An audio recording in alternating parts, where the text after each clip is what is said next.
ये कैसे तय किया जाए कि कहाँ पे झुकना जरूरी है या झुकना जरूरी होता भी है या नहीं होता है? खुला आकाश है, जिधर उड़ना है उड़ो, कुछ भी जरूरी नहीं है। जैसे जीना है जियो, जानो और जियो, न डर के न सहम के। बीच बीच में रुकना पड़े तो रुक जाओ, पर झुक कभी भी मत जाओ। बेटी की बेंगलोर में जॉब लग गई, बेटी बेंगलोर मत जाना, बिगड़ जाओगी। दीदी तुम तो कभी बागपत से बाहर नहीं निकली, और बिगड़ तो तुम बागपत में भी गई हो। जब देखो तब हमको जानवर ही बनाने पे लगे हो। पूरा शरीर ही ऐसा दे दिया है, कहीं से खाने की खुशबू आ जाती है, मन मचल जाता है। आप बैठ करके कोई बहुत ऊंची चीज पढ़ना चाहते हैं, और आप युवा हैं, सामने से कोई युवती निकल गई, सारा ध्यान आपका उधर चला गया। बना दिया ना जानवर प्रकृति ने आपको। हम हमारा काम कर रहे थे, तुमने हमें जानवर क्यों बनाया? हम विद्रोह करेंगे, उस विद्रोह का नाम धर्म है। असूया।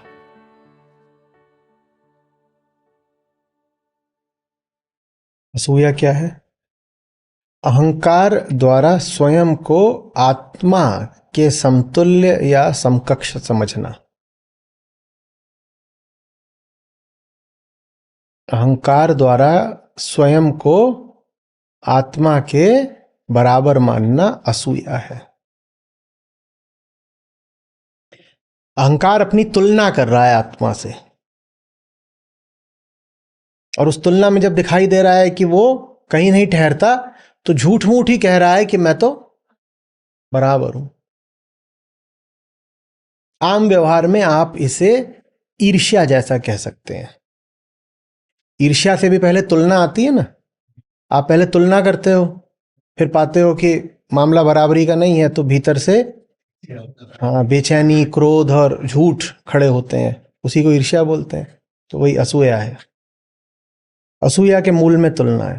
अहंकार आत्मा से बराबरी की कोशिश कर रहा है, इसको असूया बोलते हैं।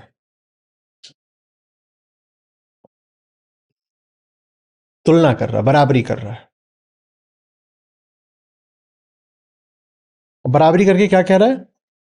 जरूरत क्या है मुझे सुनने की? मैं तो पहले से ही बराबर हूं। मुझे करना क्या है?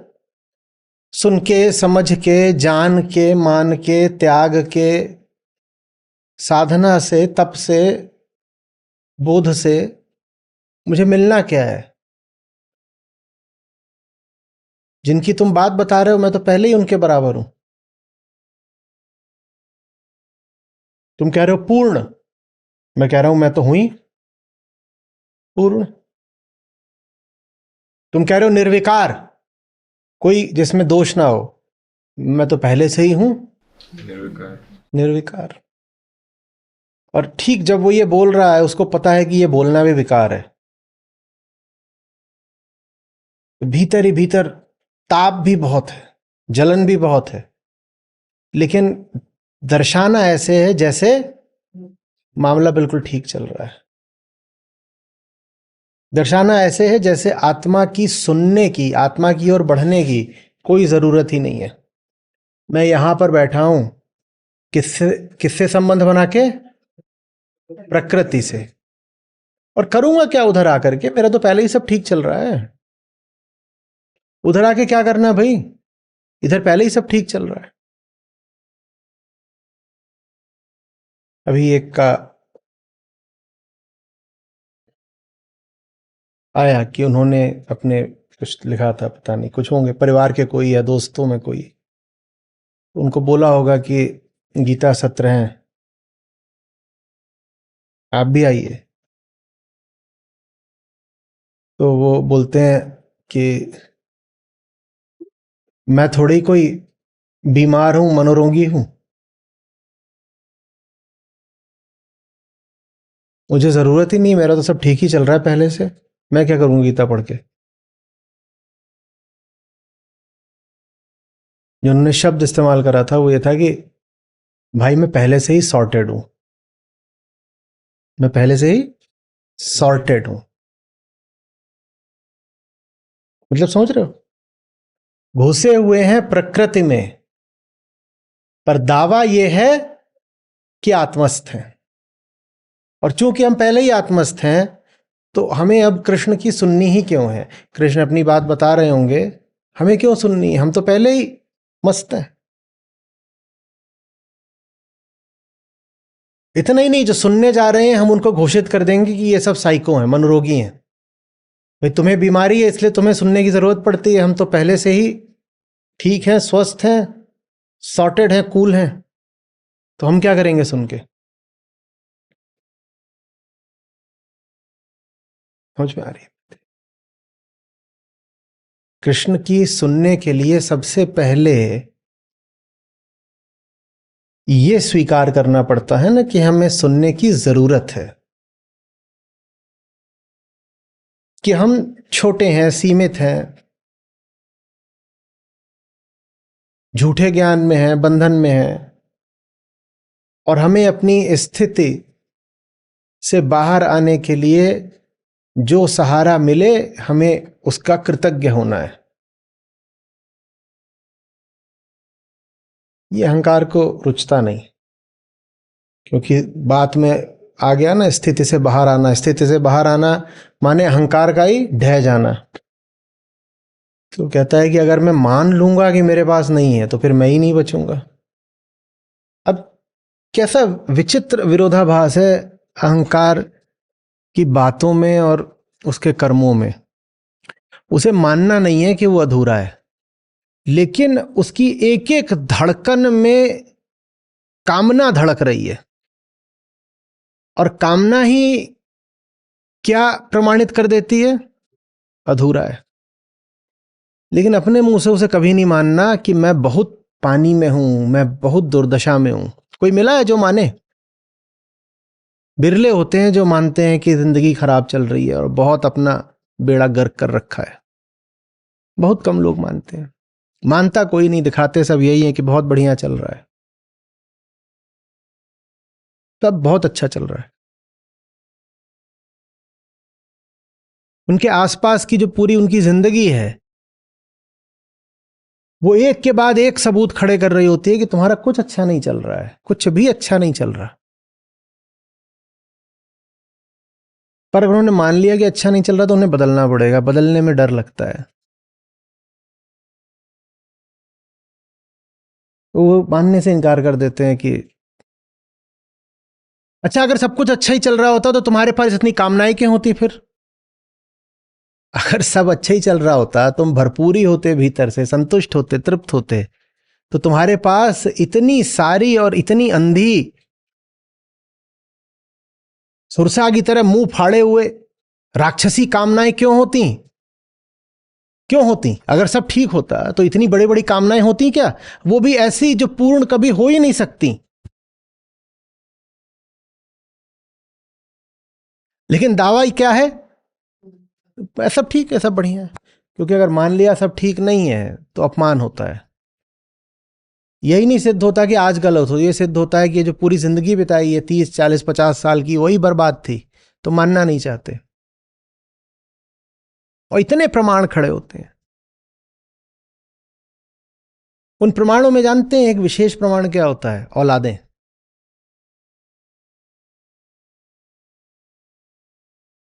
औलादें बहुत मुखर प्रमाण बन जाती हैं, क्योंकि औलादें अभी छोटी होती हैं तो उनको छुपाना नहीं आता। माँ बाप तो अब मंजे हुए पक्के खिलाड़ी बन गए, मान लो 40 साल के हो गए, 50 के हो गए, तो सब छुपा जाते हैं। वो तो ऐसे रहते हैं जैसे कि सचमुच सब कुछ बढ़िया है, क्या है, सॉर्टेड। पर वो बच्चा छोटा है, और उस बच्चे की जो दर्दनाक हालत है वो बता देती है कि मामला तुम्हारे घर में कितना सॉर्टेड है।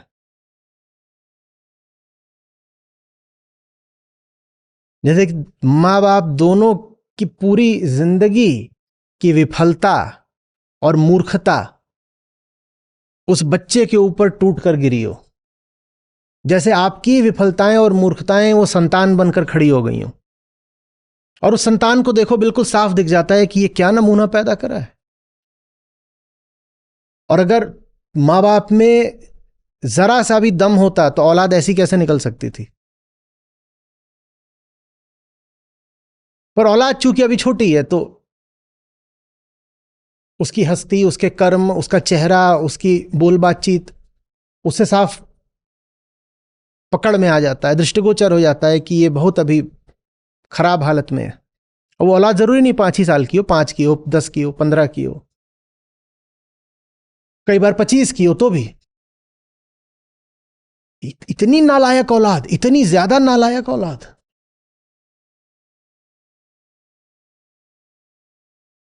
लेकिन बाप की ऐंठ में कोई कमी नहीं आ रही है। बाप उस औलाद का चेहरा देख करने के बाद भी मानने को तैयार नहीं है कि तुम सिर्फ एक असफल बाप नहीं हो, तुम एक असफल इंसान हो। तुम में जरा भी समझ होती तो औलाद ऐसी नहीं निकल सकती थी। फिर वो अपनी विफलता ढकने के लिए क्या करते हैं, वो कहते हैं मैं ये जाहिर ही नहीं होने दूंगा कि औलाद विफल है। एकदम नालायक निकली, 10वीं नहीं पास हो रही, तो इसको ऑस्ट्रेलिया भेज दूंगा, ऑस्ट्रेलिया भेज दूंगा। वहां किसी को पता नहीं लगेगा कि पास हो रहा है फेल हो रहा है, और ये और कहलाएगा कि फॉरेन रिटर्न है, ऑस्ट्रेलियन यूनिवर्सिटी से कुछ करके आया। वो जो ऑस्ट्रेलियन यूनिवर्सिटी है वो ऐसी है कि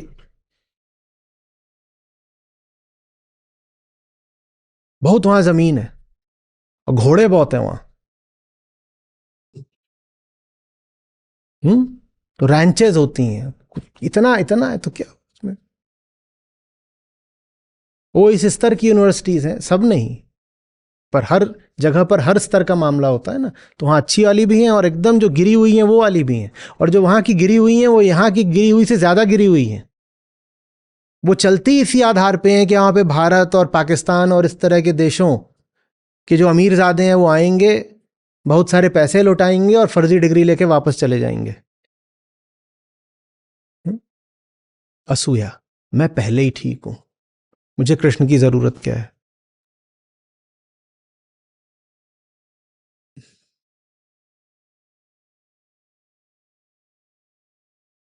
जैसे आप अभी बैठकर सुन रहे हैं और अभी ऑनलाइन हजारों लोग बैठ के सुन रहे हैं, एक बहुत बड़ी तादाद है लोगों की, लाखों करोड़ों लोगों की, जो ऐसे सुन ही नहीं सकते।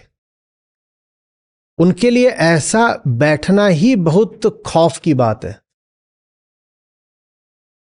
क्योंकि उन्होंने जिंदगी में बैठ करके कभी कुछ नहीं सुना 3-4 घंटे। सुनना बहुत ऊंची बात होती है, उन्होंने सुना ही नहीं है कुछ कभी। वो अपने ही आंतरिक जगत में रहते हैं, अहंकार का जैसे भीतर एक इको चेम्बर हो, वहां अनुगूंज रहती है, बस अपनी ही बातों की अनुगूंज, तथ्यों से कोई लेना देना नहीं। उनको आप ऐसे बैठा दीजिए, उनको बड़ा अटपटा लगेगा, इधर उधर देखेंगे, उन्हें लगा कि ये तो बेइज्जती जैसी बात है, बैठ के सुनना पड़ रहा है। वो भी ऐसे मुद्दे पे सुनना पड़ रहा है जो पूरे तरीके से व्यक्तिगत है, क्योंकि पूरी गीता व्यक्तिगत है। भले ही उसमें जो सिद्धांत दिए गए हैं वो सार्वजनिक हैं, वैश्विक हैं, निर्वैयक्तिक हैं, लेकिन फिर भी उसका जो असर पड़ता है वो सीधे आपके केंद्र पर पड़ता है। इसलिए गीता है तो पूरी तरह व्यक्तिगत ही। अब आपने एक आदमी को यहां बैठा दिया, वो अपनी दृष्टि में तो बिल्कुल उच्चतम मुकाम हासिल करे बैठा है, और उच्चतम को आत्मा ही बोलते हैं, तो साहब अपनी दृष्टि में तो आत्मस्थ हैं, और आपने उनको यहां बैठा दिया और आप उनके व्यक्तिगत केंद्र पर चोट कर रहे हैं। उनसे झेला ही नहीं जाएगा। 15 मिनट के भीतर कुछ बहाना बना के भागेंगे, और अच्छा होगी भाग जाएं, क्योंकि वो जो 15 मिनट यहां बैठेंगे वो आप सब को परेशान कर डालेंगे। कान में खुजली करेंगे, इधर देखेंगे, उधर देखेंगे। उन्हें समझ में ही नहीं आएगा कि इतने लोग बैठ करके ध्यान से ये बात सुन कैसे सकते हैं। एक एक शब्द उनकी जिंदगी की खोखली इमारत पर, बेबुनियाद इमारत पर हथौड़े की चोट जैसा है।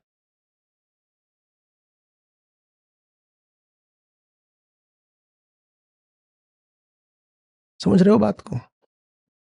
असूया, असूया माने ये नहीं कि पड़ोसी से जलन हो गई। अध्यात्म में असूया का ये नहीं मतलब होता। अध्यात्म में असूया का मतलब होता है कि अहंकार अपने आप को, अरे किसकी बराबरी कर रहा है, किसकी, झुकने को तैयार नहीं है। कह रहा है हूं तो बराबर ही, पर अब अभी थोड़ा सा बस चूक हो रही है, दुर्घटना हो रही है, थोड़ा सा अभी संयोग नहीं ठीक से बैठ रहा। जल्दी मैं सबको जता दूंगा कि देखो मैं आत्मा निकला कि नहीं निकला। मैं बदलूंगा नहीं, मैं जैसा हूं वैसा रहते ही मैं सिद्ध कर दूंगा कि मैं ही तो उच्चतम हूं। मैं बदलूंगा नहीं, मैं जैसा हूं वैसा रहते ही मैं सिद्ध कर दूंगा कि मैं तो उच्चतम हूं।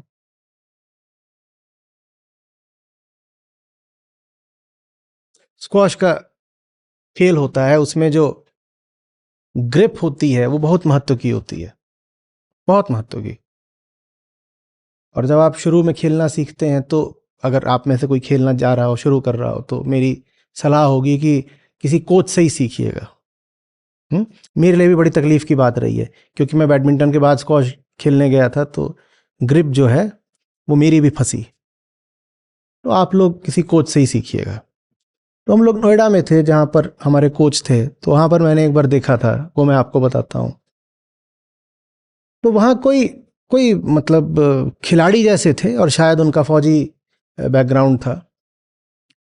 तो वो आए होंगे, उन्होंने क्लब ज्वाइन किया जो स्टेडियम है नोएडा में, और वहाँ कोच हैं, वो वही कोच हैं जो मुझे सिखाते थे।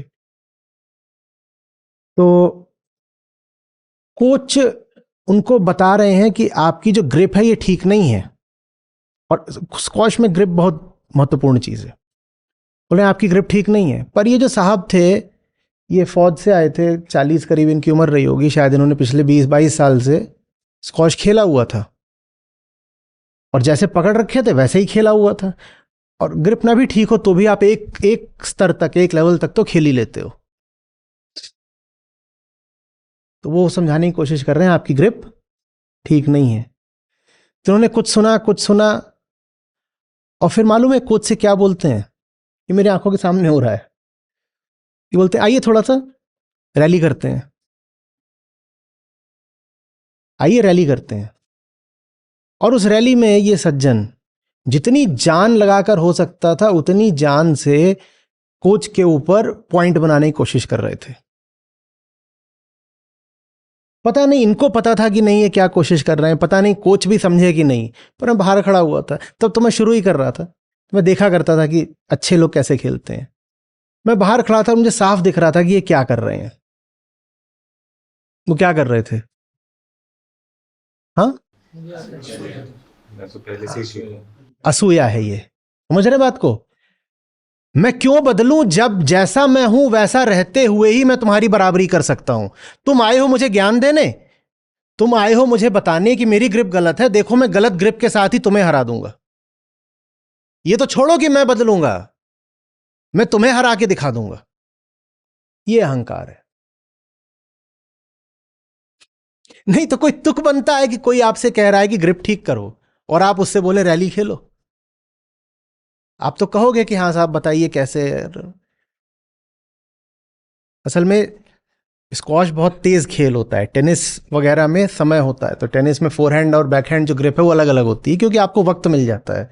पर स्क्वॉश इतनी तेज होता है कि जितनी देर में आप ग्रिप बदलोगे तो समस्या हो जाएगी। तो एक लेवल तक चल जाएगा, पर उसके बाद खेल बहुत तेज होने लग जाता है, वहां पे आपको वक्त नहीं मिलेगा ग्रिप बदलने का, तो आपका जो फिर शॉट है वो ठीक नहीं पड़ेगा। तो वो उनको बोल रहे आइए रैली करते हैं, और रैली में इन्होंने जो जान लगाई है, अपना 20 साल का पूरा अनुभव लगाकर रख दिया वहां पर। इस कोच को बताता हूं, ये मुझे बता रहा था, मैं 20 साल पुराना फौजी, ये मुझे बता रहा था कि मेरी ग्रिप ठीक नहीं है, देख अभी तुझे क्या करता हूं। ये अहंकार है। तो ये सज्जन आप जिनको यहां बुलाएंगे, बैठाएंगे, अब इस उदाहरण से आगे बताइए वो क्या करेंगे। इसी उदाहरण से बताइए कि अगर अभी जिन सज्जन की हमने बात करी थी कि वो अपनी नज़र में बिल्कुल जिल्ले सुभानी है, और उनको आपने यहाँ बैठा दिया अकबर बादशाह को, और आप कोशिश कर रहे हैं कि उनको गीता ज्ञान दे दें, तो 15 मिनट के बाद वो क्या करेंगे?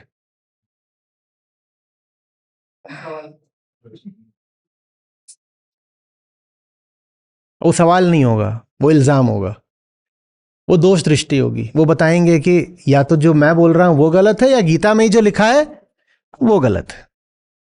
अब गीता को गलत बोल देना सीधे सीधे थोड़ा हिम्मत की बात होती है, तो इतना नहीं बोल पाएंगे, तो वो मेरे ऊपर लगा देंगे कि आप जो बोल रहे हो उसमें कोई दम नहीं है, ये सब तो ठीक है, हमें पता है। और फिर बात को जैसे ही बढ़ाएंगे थोड़ा तो चले जाएंगे, you see when I was in PNG as the head of their फलाना डिवीजन, ये क्या बताया जा रहा है? बताया जा रहा है कि जो ऊंचे से ऊंचा होता है वो तो मैं हासिल कर चुका हूं। तो कौन सी आत्मा की बात कर रहे हो जनाब? आप ये क्या गीता में बता रहे हो कि आत्मा उच्चतम है? उच्चतम तो मैंने हासिल कर लिया, और उच्चतम क्या है? पीएनजी की फलानी डिवीजन का हेड था मैं, यही तो उच्चतम होता है, वो तो मैंने हासिल कर लिया।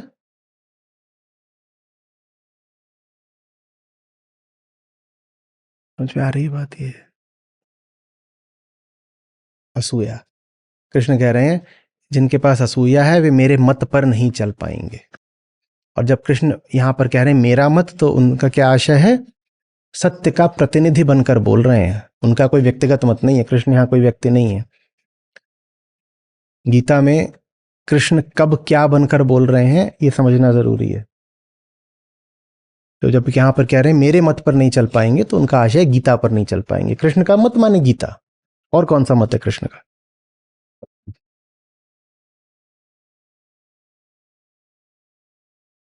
समझ रहे हो? और जो अनुसुया हो गए, अनुसुया का नाम सुना है? कौन है अनुसुया? महाभारत में है? कहाँ है? हाँ, बड़ा सुंदर नाम है। पर हम अपनी बच्चियों के ऐसे नाम रखते नहीं। हम उनका नाम क्या? आशा, तृष्णा, माया। 3 है, एक का नाम है आशा, एक का तृष्णा, एक का माया। बहुत खुश हैं।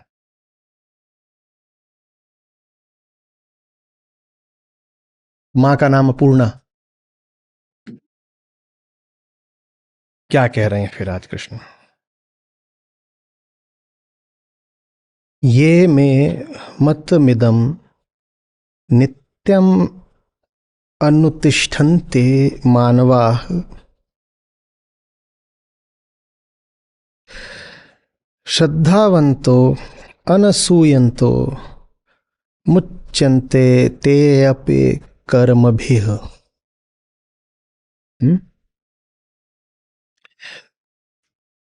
श्रद्धा युक्त जो लोग हैं और जिनमें असूया नहीं है, और जो मेरी इस बात का माने गीता ज्ञान का अनुष्ठान करते हैं, माने व्यवहार में लाते हैं, पालन करते हैं, वो सब अपने कर्म बंध से मुक्त हो जाते हैं। मुच्यन्ते ते अपि कर्मभिः, कर्म से मुक्त हो जाते हैं। कर्म से क्या आशा है? कर्म फल से मुक्ति मिल जाती है। कर्म फल से ही मुक्ति को क्या बोलते हैं? निष्कामता। निष्कामता, वो निष्काम हो जाते हैं।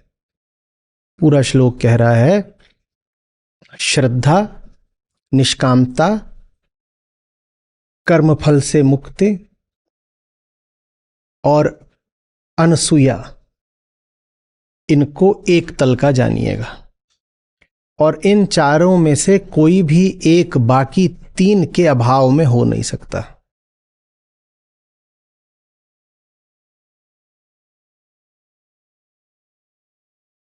अभी तक श्री कृष्ण ने 3रे अध्याय में जितनी बातें बताई हैं, उन बातों का आप पालन कर पाए, समझ लीजिए उसकी एक शर्त दे रहे हैं आज।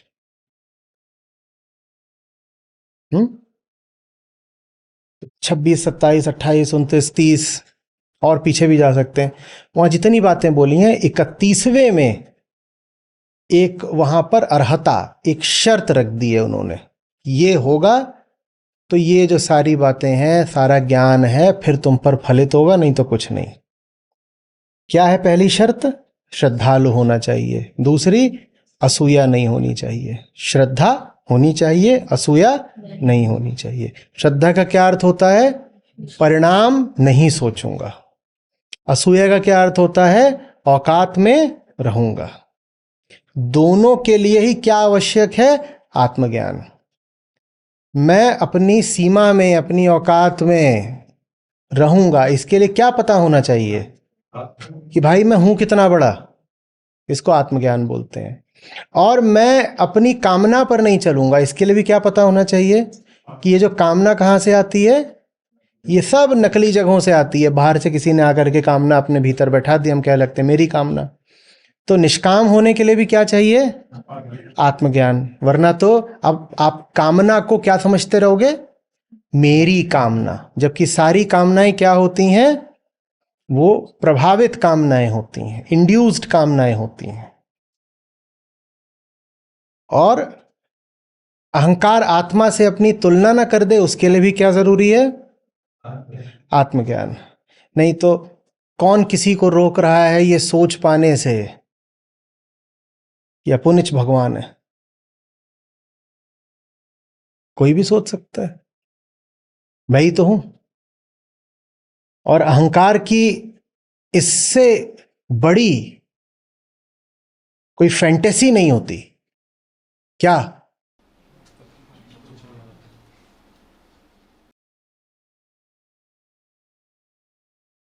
और ऊपर ऊपर आप उससे कहेंगे नहीं भाई तुझे पता है तू अहंकार थोड़ी है, तू आत्मा है। तो अरे नहीं यार ऐसे क्यों बोल रहे हो, मैं तो अहंकार हूं। फिर जब मौका देखेगा कोई आसपास सुन तो नहीं रहा, तो आपको बुलाएगा और आपके कान में बोलेगा लगता तो मुझे भी यही है। पर नैतिकता के मारे समाज में थोड़ी विनम्रता दिखानी पड़ती है, पर भीतर ही भीतर ख्याल तो मेरा यही है, क्या आत्मा तो मैं ही हूं, मैं जैसा हूं, मैं ही पूर्ण हूं, मैं ही परफेक्ट हूं, कमी थोड़ी मुझ में कोई।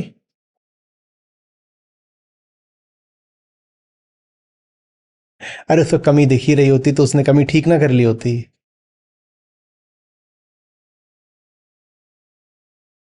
हम्म। अभी कल या परसों मैंने किसी को पकड़ा कुछ गड़बड़ करते हुए, जैसे ही पकड़ा तो क्या बोलता है, पर मेरे विचार से तो जो मैं कर रहा हूं बिल्कुल ठीक है। और ये वक्तव्य 5वीं बार आ रहा है। तो ये वक्तव्य मैं सुनूं तो मुझे क्रोध तो उठता है, पर फिर ये भी दिखाई देता है कि इसको तो सचमुच यही लग रहा होगा ना कि यही ठीक है, नहीं तो कर काहे को रहा होता। हम्म? फिर मैं कहता हूं बेटा लग तो तुझे रहा है, लेकिन सच की पहचान ये है कि वो कभी मर नहीं सकता, वो कभी भी अनस्तित्व में नहीं जा सकता। तो माने तेरे लिए भी वो मौजूद तो हमेशा रहता है ना, एक विकल्प बन के। तो जो कुछ भी लग रहा है उसका लगना तूने चुना है। सच्चाई भी तो तुझे लग सकती थी ना। मैं नहीं इनकार कर रहा कि अभी जो तूने चुना है वो तुझे लग रहा है, पर फिर अब मैं तुझे इस बात पे पकड़ूंगा कि तुझे यही क्यों लग रहा है, तुझे कुछ और क्यों नहीं लग रहा, क्योंकि लग तो कुछ और भी सकता था। झूठ मिट सकता है, सच को मिटा पाओगे कभी? तो सच मंद पड़ जाए पर मिट तो नहीं सकता ना। अमर ऐसे ही थोड़ी बोलते हैं उसको। तो मौजूद तो वो हमेशा ही था एक विकल्प की तरह, आपने उसको काहे नहीं चुना। अब नहीं चुना तो इस बात पे आपको पड़ेगी।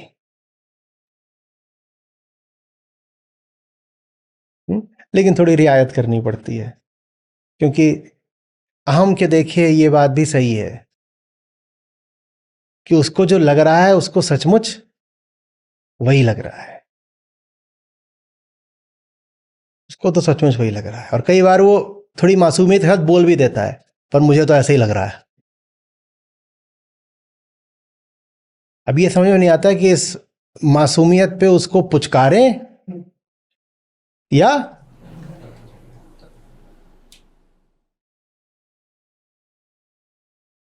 तो फिर मैं पुचकार पुचकार के पटाखे बजाता हूं, कहता हूं दोनों ही कर देता हूं।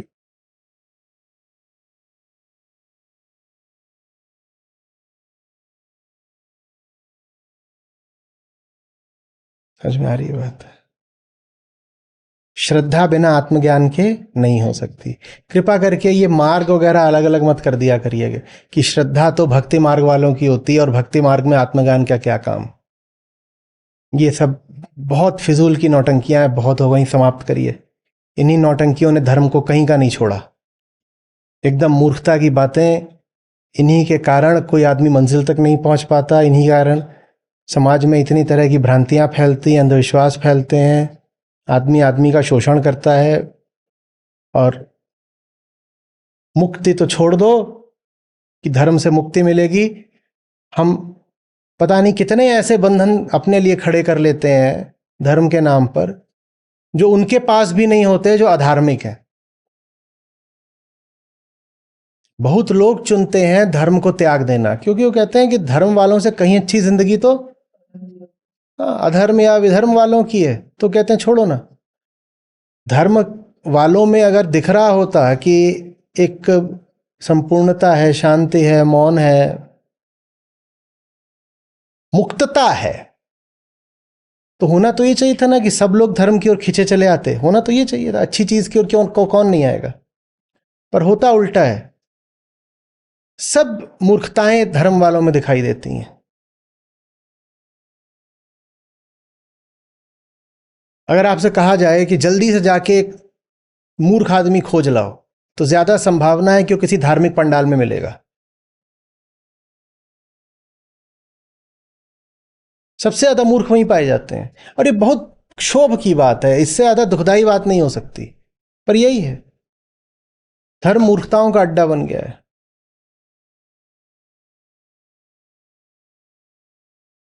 मुझे किसी से बात करनी हो, हम गीता पर बात कर रहे हैं, लेकिन देखिए स्थिति यहां तक आ गई है, मुझे किसी से बात करनी हो, कोई आदमी बोले कि मैं तो पक्का धार्मिक हूं, और कोई आदमी बोले मुझे धर्म से कोई लेना देना नहीं, मैं दूसरे आदमी से बात करना ज्यादा पसंद करूंगा।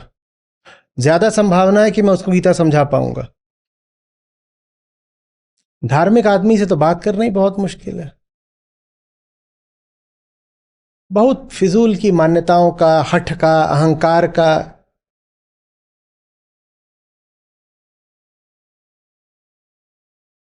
एक विचित्र सा पुतला जो ना कुछ सुन सकता है ना समझ सकता है। और ये मैं कोई हिंदुओं की नहीं बात कर रहा, दुनिया भर में ऐसा ही है, बल्कि ये भी हो सकता है कि दुनिया भर में भारत से और ज्यादा हो। समझ में आ रही है? राम की बात करनी हो तो राम वालों से बचना, और कृष्ण की बात करनी हो तो कृष्ण वालों से मत करना। कर्म बंध से मुक्ति या भव बंध से मुक्ति और श्रद्धा एक ही बात कैसे है, कौन बताएगा? कर्म बंध से मुक्ति और श्रद्धा एक ही बात कैसे है, कौन बताएगा? और अगर कोई अपने आप को श्रद्धालु बोलता है पर कर्म बंध से मुक्त नहीं है, तो हम क्या उसे श्रद्धालु बोल सकते हैं? नहीं। तो ये दोनों एक कैसे हैं, कौन समझाएगा?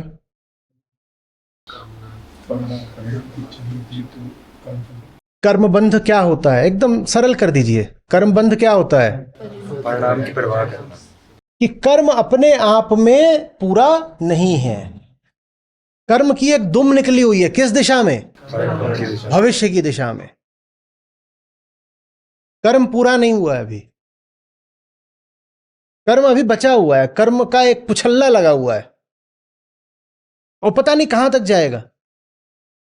वो भविष्य में बैठे हुआ है अभी, और अभी अभी आस, अभी अब कुछ मिलेगा, अभी कुछ मिले, इसे कहते हैं कर्मबंध। कर्मबंध ये नहीं है कि सही काम करा और आगे बढ़ गए। मुक्त जीवन का अर्थ ही यही होता है, सही काम करा आगे बढ़े, फिर सही काम करा आगे बढ़े।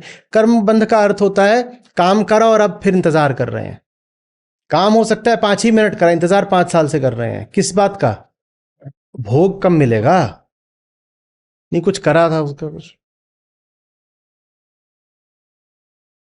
भोग कब मिलेगा? ये कर्मबंध होता है। श्रद्धा और कर्मबंध साथ क्यों नहीं चलते?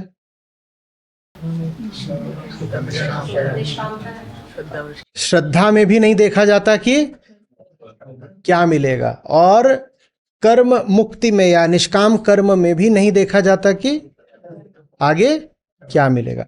तो श्रद्धा और निष्काम कर्म एक ही बात है, ठीक है? ऐसे भी आप कह लो, बहुत एकदम जमीनी तरीके बोल रहा हूं, अध्यात्म में जितनी अच्छी अच्छी बातें हो ना, वो सब एक ही होंगी। और इस बात को आप अपने गृह कार्य की तरह ले लो। कि जितने ऊंचे ऊंचे शब्द बताए जाते हैं आप देखिए कि वो सब कैसे कहाँ पर जाकर एक हो जाते हैं। कुछ तो आपको सरलता से दिख जाएंगे कि एक ही हैं, कुछ में आपको थोड़ी मेहनत करनी पड़ेगी समझने में कि ये एक कहाँ पर है, पर सब एक होंगे। 5 सत्य होते हैं क्या? जब सत्य एक ही होता है तो सारी अच्छाइयां एक ही दिशा में तो जा रही होंगी, और सत्य के अलावा कोई अच्छाई हो सकती है क्या? तो सत्य एक है, उसी की ओर जाने को अच्छाई बोलते हैं। तो ये जो सारी अच्छाइयां हैं वो एक ही दिशा में, जो कुछ उसमें अंतर तो ऐसा होता नहीं। हम्म असूया न रहे, श्रद्धा रहे, दोनों के लिए साझी शर्त क्या है? आत्मज्ञान। अब अपने आप से ईमानदारी से पूछिए, क्या ये बात आप साफ साफ देख पा रहे हैं? लिखिए कैसे।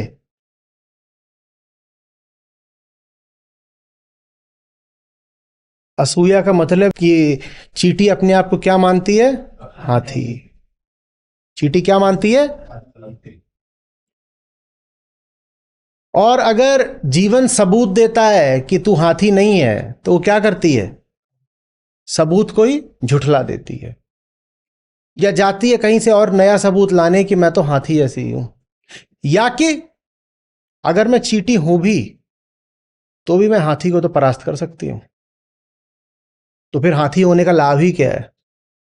मैं जैसी चींटी हूं मुझे ऐसे ही रहने दो ना, मैं तो हाथी को हरा दिया मैंने,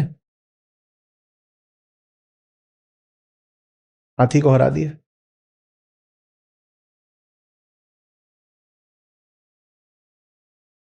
समझ रहे बात?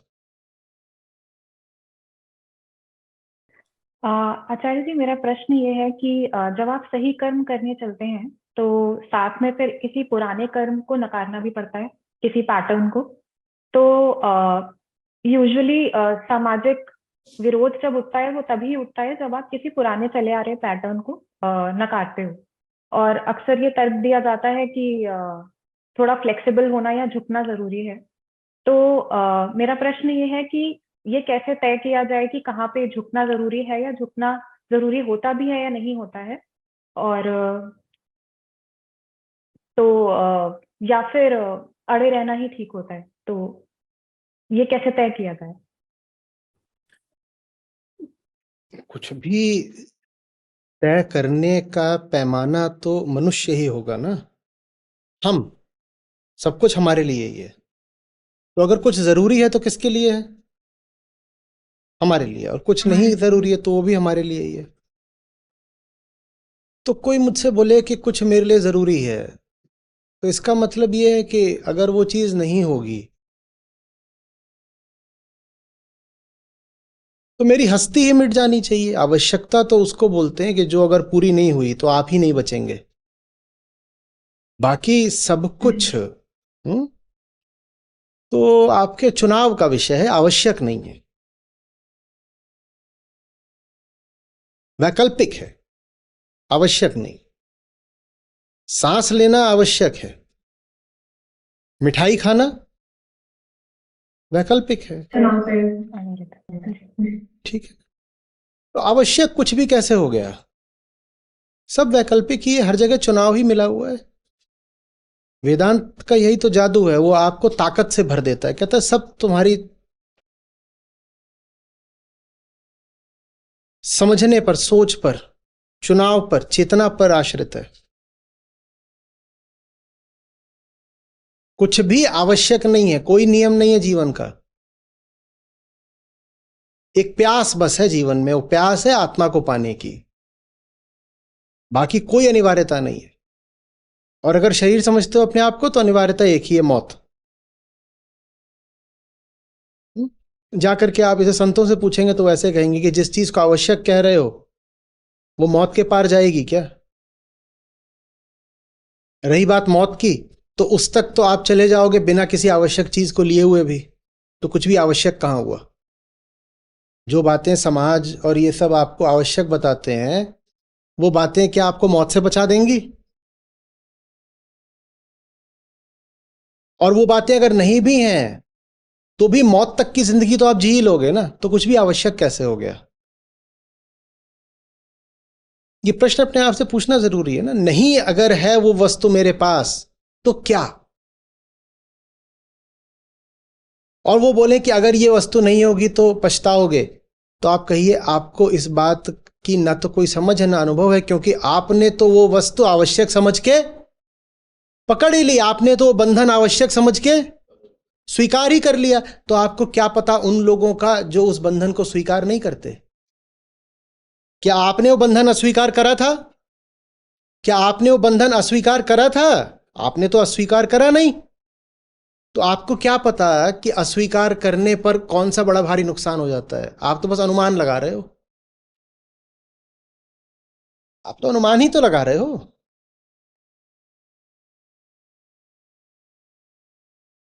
कुछ आवश्यक नहीं होता, कुछ भी आवश्यक नहीं है। और कुछ माने सब कुछ, कुछ भी आवश्यक नहीं है। खुला आकाश है, जिधर उड़ना है उड़ो, कुछ भी जरूरी नहीं है। पूर्ण माने पूर्ण स्वतंत्रता, जैसे जीना है जियो। कुछ बिगड़ नहीं जाना, कुछ उखड़ नहीं जाना। किस रास्ते जाना है इसकी निर्णायक बस हमारी चेतना होगी।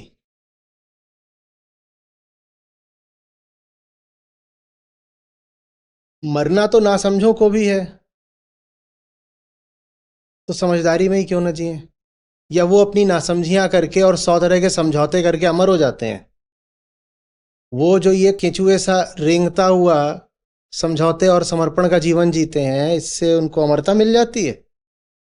तो मरते तो तुम भी हो, हर दर पे नाक रगड़ते हो, जगह जगह घुटने टेकते हो, उसके बाद भी क्या होता है तुम्हारा? मर ही जाते हो। तो फिर हम, जो हमें ठीक लगता है अपनी समझ से, अपनी चेतना से, हम उस पर क्यों न जिए? क्यों भाई? कृष्ण अर्जुन को किसी नियम का पालन करने को बोल रहे हैं? 18 अध्याय 700 श्लोक अर्जुन से कह रहे हैं, अर्जुन समझ, अर्जुन समझो। समझ पर जीना ही तो अध्यात्म है ना, वही कृष्ण का संदेश है। जानो और जियो, जानो और जियो, न डर के न सहम के।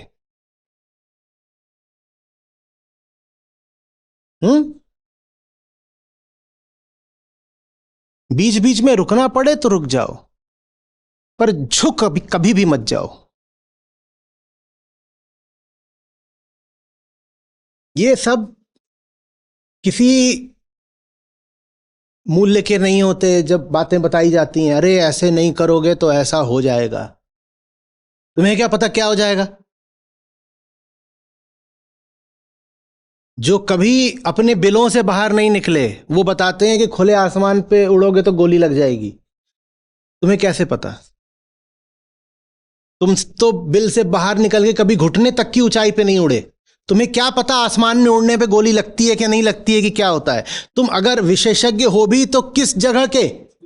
बिल के अंदर क्या होता है वो हम तुम्हारी जिंदगी से सीखेंगे। और हम ये देख रहे हैं कि बिल के अंदर तुम्हारी जिंदगी महानरक है, लेकिन तुम बिल के अंदर तुम्हारी जो जिंदगी है उसकी बात नहीं करते। तुम हमें ज्ञान देने आ रहे हो कि आसमानों में क्या होता है। आसमानों का तुम्हें क्या अनुभव है बताओ? आसमान क्या, छत तक भी उड़ने की पंख पसार के कभी तुम्हारी हिम्मत ही नहीं हुई, तो आसमानों का तुम्हें अनुभव क्या है बताओ ना?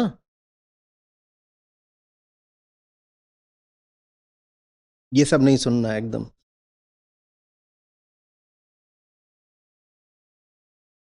अगर बहुत सावधानी बरत के ये होता कि जिंदगी आप बचा ले जाती, तो मैं कहता आप बहुत सावधान सावधान चलिए। पर आप कितनी भी सावधान सावधान चलो, आपने जितनी उम्र जी ली है समझ लीजिए इतनी या इससे थोड़ी ज्यादा और जी के आप मर जाएंगी। इससे बहुत कम तो हो सकती है आपकी जिंदगी, बहुत ज्यादा नहीं हो सकती। ये तो हो सकता है कि आप अगले 2 साल में मर जाएं, पर यह नहीं हो सकता कि अगले 200 साल आप जिंदा रहेंगी। तो जिंदगी है ही कितनी? अब उसमें भी ऐसे ऐसे कर रहे हैं। देख समझ के अगला कदम रखना पुत्री। एक दिन आएगा जब अगला कदम सीधे चिता पर ही रखना है, देख देख के, समझ समझ के। बिटिया चिता पे बहुत सावधानी से चढ़ना, नहीं तो जल जाओगी। ये सब कुछ नहीं है। एक ही नियम, ये क्या कर रहे हो? नियम नहीं दूजा, एक ही है।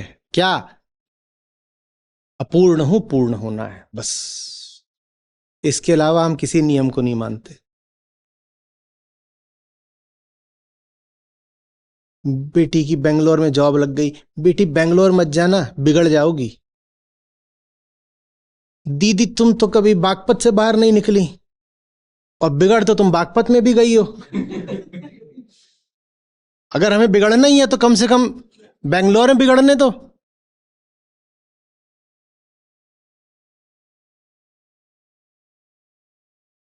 कुछ भी नहीं होता है, बहुत मौज की जिंदगी रहती है, अपने हिसाब से चलिए, ठीक है? सही चलना पर्याप्त है, श्रद्धा का यही मतलब है।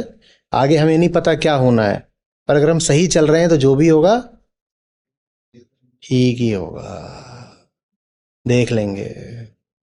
वैसे ही बहुत सावधानी से रहें तो कोई गारंटी होती है कि सब ठीक ही ठीक होगा? जो इतनी सावधानियां रख रहे हैं, सबसे ज्यादा तो बर्बाद यही रहते हैं। तो हम जो पूरे विचार, पूरी बुद्धि के साथ हम जो फैसला करेंगे उस पर चलेंगे, जो भी होगा देखा जाएगा। यही श्रद्धा है। और जो भी होगा में ये भी शामिल है कि जो चीजें आमतौर पे बुरी मानी जाती हैं वो भी हो सकती हैं, पर वो सब चीजें भी हो जाएंगी तो भी हम ठीक रह लेंगे। क्योंकि हम कौन सा बाहर निकले हैं इस आशा में कि सोने चांदी का ढेर लगा देंगे। कुछ बुरा भी हो गया तो ठीक है।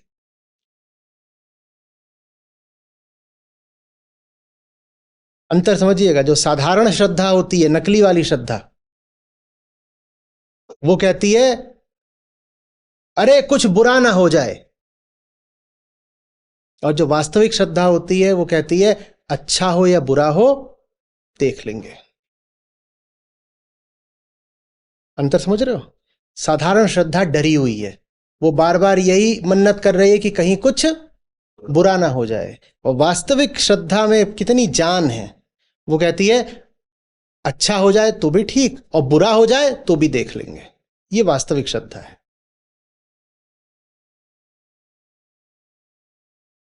धन्यवाद आचार्य।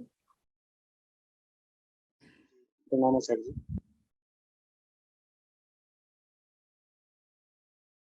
आचार्य जी, आज आवाज आ रही है मेरी?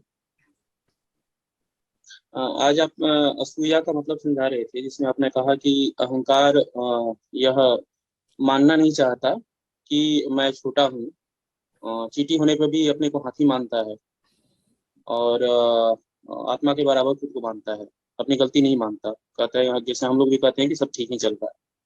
तो इस पे मेरा प्रश्न ये है कि एक स्थिति ये भी होती है कि जिसमें हम कहते हैं कि गलती तो है, सब कुछ गड़बड़ ही है, लेकिन अब कुछ नहीं हो सकता।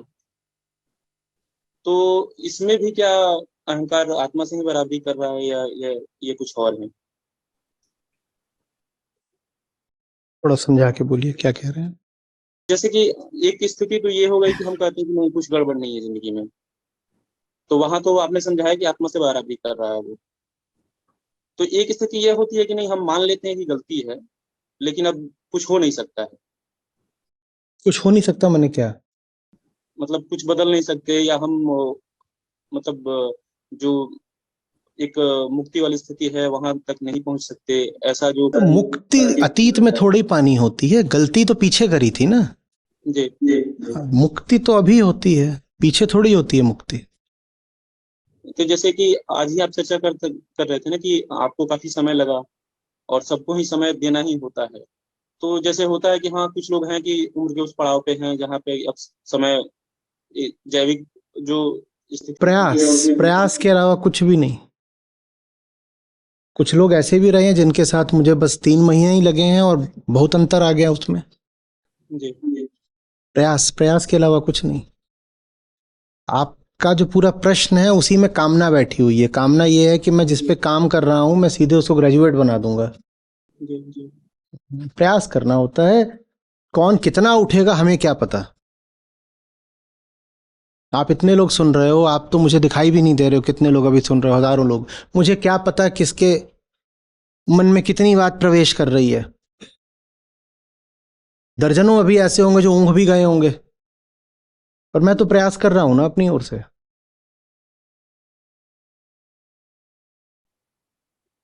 और इसमें आपने जैसे ये कहा कि अ, तुमसे बड़ी और तुम्हारे अलावा कोई ताकत नहीं है, और धर्म उठता है मनुष्य के विद्रोह से, आज ही आपने बताया, और धर्म है मनुष्य की बेहतरी की खातिर। तो इनसे हम सहारा ले सकते हैं कि हाँ, अगर हम हार मान ले रहे हैं कि हम कुछ नहीं कर सकते या कुछ नहीं हो सकता, तो हाँ, बस जो मैंने बात कही उसको आप सही संदर्भ में रखिएगा। जी जी ठीक है। किसके खिलाफ विद्रोह? जो प्रकृति का बहुत पुराना ढर्रा है पाशविक, उसके खिलाफ विद्रोह। प्रकृति आपको भी उसी तरह रखना चाहती है जैसे किसी जानवर को रखा जाता है। अच्छा, आप एक बात बताओ, आप पैदा हुए हो, आपको शिक्षा ना मिले तो क्या आप मर जाओगे? आप महामूर्ख हो तो भी क्या सूरज आपको रोशनी देना बंद कर देता है? हम्म। आप एकदम जो महाज्ञानी होते हैं, क्या उनकी भी मृत्यु नहीं होती? होती है। तो प्रकृति तो किसी भी तरीके से ये आवश्यक या अनिवार्य करती ही नहीं है कि आपकी चेतना जगे। प्रकृति तो आपको भी जानवर की तरह ही रखती है ना। कोई महापापी हो, प्रकृति उसे भी झरने का पानी दे देती है। ऐसा थोड़ी होता है कि किसी वृक्ष के नीचे बैठ के किसी साधक ने खूब ध्यान किया हो और वो चला गया, थोड़ी देर में उसी वृक्ष के नीचे कोई हत्यारा किसी का कत्ल कर सकता है, वृक्ष मना नहीं करेगा। तो प्रकृति किसी भी तरीके से बोध का कोई समर्थन थोड़ी करती है। आपसे भी प्रकृति क्या चाहती है? आप एक उम्र के होते हो, प्रकृति चिल्लाना शुरू कर देती है, चलो चलो चलो, कामना कामना वासना, बच्चे पैदा करो। बल्कि ये और हो जाता है विशेषकर महिलाओं में कि एक उम्र तक अगर वो संतान ना करें तो शरीर से भी उनको खटपट होने लग जाती है, बीमारी आ जाती है, आ सकती है संभावना। तो प्रकृति तो चाहती है कि आप जानवर की तरह ही पड़े रहो। यही विद्रोह है, मुझे जानवर नहीं रहना। इसलिए मैंने कहा था धर्म एक विद्रोह है। धर्म किसके खिलाफ विद्रोह है? कि पैदा कर दिया है हमें और हमारे साथ जानवरों जैसा बर्ताव कर रहे हो, ये नहीं चलेगा। ये प्रकृति है, इंसान जानवर है।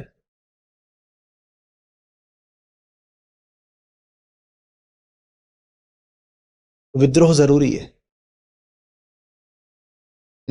मेरे साथ जानवर जैसा सलूक नहीं करो। प्रकृति बोलती है दांत मांझो, वो तो आपको बिल्कुल वैसे ही रखना चाहती है जैसे हर जानवर है। विद्रोह करना पड़ता है।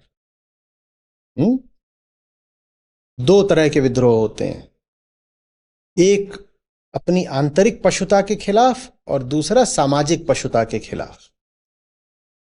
फ्रॉयड की भाषा में इड और ईगो दोनों के खिलाफ विद्रोह करना पड़ता है। इड माने जो बैठी है हमारे ही शरीर में पशुता, उसके खिलाफ विद्रोह करना पड़ता है, और ईगो माने वो पशुता जो समाज ने हमको दे दी है। फ्रॉयड ने ईगो को ऐसे नहीं समझाया था, पर मैं बोल रहा हूं। तो विद्रोह चाहिए।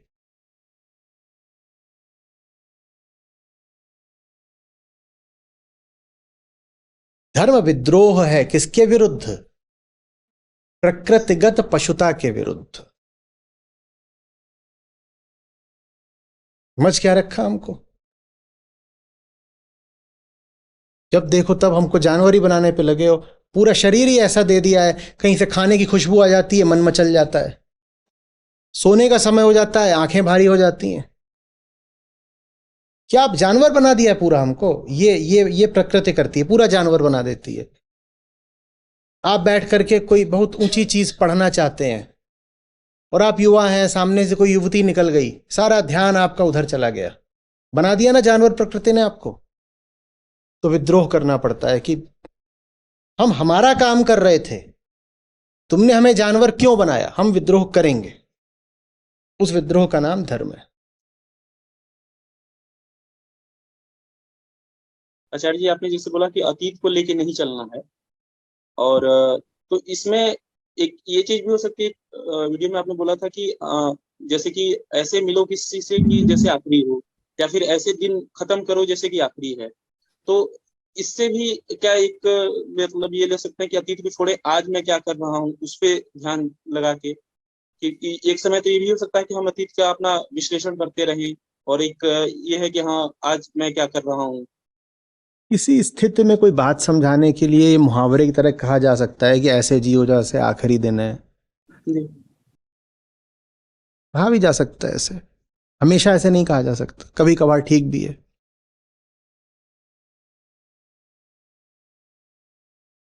पर इसको आप कोई एक तलिस्मा बना के नहीं चल सकते कि यही मेरे जीवन का नियम है कि ऐसे जियो जैसे आज का दिन आखिरी है। आज का दिन अगर आखिरी है, आपका भी आखिरी है, सबका आखिरी हो जाए, तो खाओ पियो भोगो और पृथ्वी को आग लगा दो, सब कुछ आखिरी है। पर कभी कभी किसी स्थिति में जहाँ कोई व्यक्ति बहुत ज़्यादा भविष्यमुखी हो रहा हो, उसको समझाने के लिए ऐसे बोला जा सकता है, बस समझाने के लिए।